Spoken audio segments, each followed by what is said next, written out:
fellow page turners, and welcome back to the channel. I'm Matthew, the man with a hat who reads. And today we are going to talk about a book, as we're doing a review, of course. I like weird stuff or unique premises. You know, you've watched the channel all, you know I like stuff like that, where you sit there and wonder, how the heck did this get published? And it gives you faith in humanity when something just crazy and insane or just a really wild premise gets published. And that's what I'm talking about when I say something about Double Dead by Chuck Wendig, or in this case, The Complete Double Dead by Chuck Wendig. I've been told since it's fiction, I can get away with the bloody cover. So hopefully we don't get anything too crazy on that. But maybe I just... There we go. That's not creepy at all, right? Random eyes just peeking out from the bottom of the screen. I could do this, I suppose, too. Just no. So what's this book about?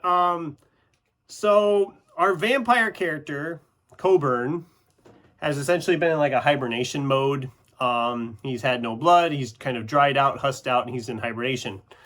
Some blood has run down through into this basement where he's been hibernating. And he wakes up to find that the zombie apocalypse has happened. There are zombies everywhere, and he cannot live on zombie blood because zombie blood is dead. So, what are you going to do? You got to find food, and he ends up getting in with these group of humans who are heading west because they hear there's good things out west. And they say they will help him along the way finding meals on cannibals or just all around bad people. And so our story begins. I'm not going to go into too much detail because there's a lot of other little surprises I don't want to spoil for people. This was a lot of fun. I really enjoyed this. This is actually the first novel that Chuck Wendig published.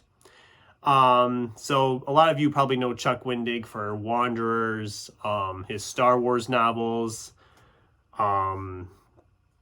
is it Black River Orchard is what it's called? Book of Accidents. I mean, a lot of you have read some of his newer stuff. I, of course, started with Chuck Wendig on his Miriam Black novels with Angry Robot, which are behind me. Blackbirds, Mockingbird, and the Cormorant. I should have had those out. I could have showed them all because they have really nice covers too. But all that, we're not talking about those. So I was excited for this one because Chuck Wendig's later stuff has not clicked with me as much as his earlier stuff.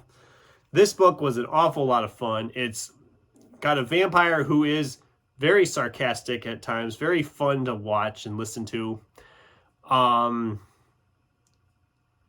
It's very bloody. So this ain't no tame vampires. I know there's people who like their vampires a little more bite. And you're going to have that with this one. No problems there. This was only a 4-star read for me, though, because I did have some nitpicks with it. First of all, just talking about the actual novel, Double Dead, because that is the vast majority of this. I think this novella that is a sequel is like only 115 pages. When we get towards the end, it feels like the ending is rushed a little bit. That I did not love that about it. I was like, I'm intrigued by these characters. I'm intrigued by what's going on. And then we just kind of like, and it's done. And I was like, okay, whatever. I thought there'll be answers in the novella. The follow-up novella, which was written, I think, how much later? I should have looked this up before I started filming. I never do my research before I film. I'm really bad about that.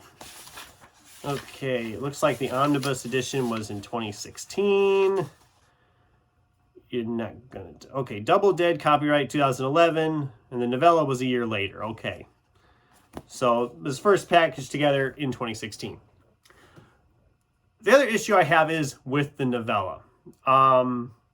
Because while it's fun to get back together with these characters and see what's going on, the novella feels very